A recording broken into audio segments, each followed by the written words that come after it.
It's week 14.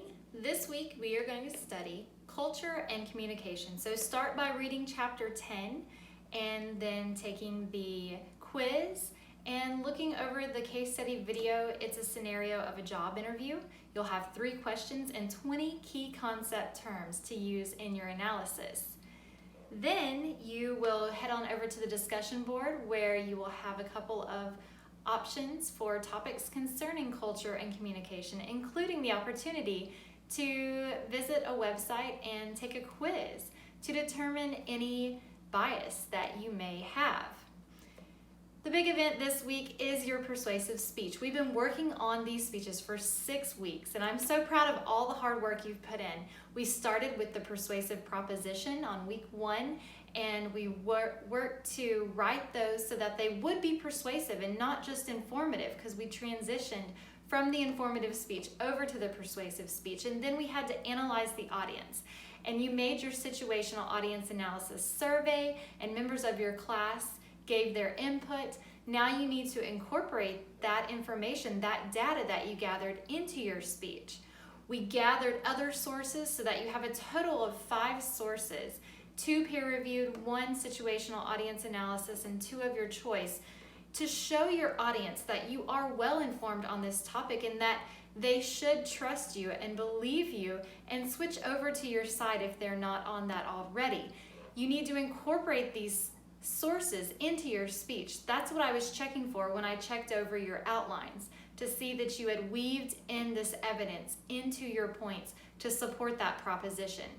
And as you give your speech, you're going to have to verbally attribute these sources. Your audience members cannot see your list of works cited, so you have to introduce the source. You can say according to, and then give that source information for your audience, and then the evidence and the findings and the research and the data and the statistics, whatever you found from those sources, to prove your points.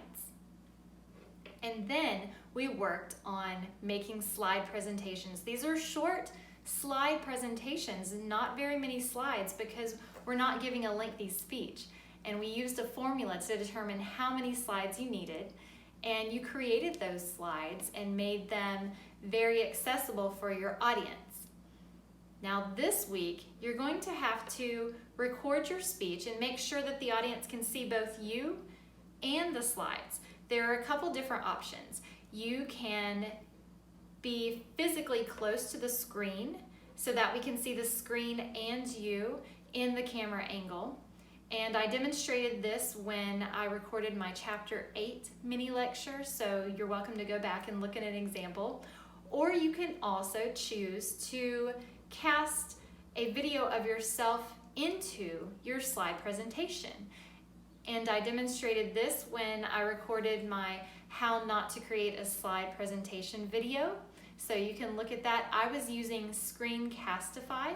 It's a free download up to a 5-minute speech, which gets you in the time limits for this assignment.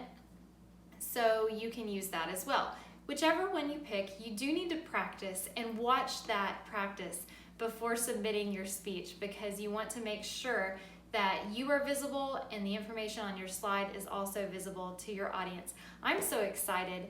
All this work that you have done, we're on your 3rd and final and best speech, and I can't wait to watch you give your presentation, your hard work, as we finish out this semester.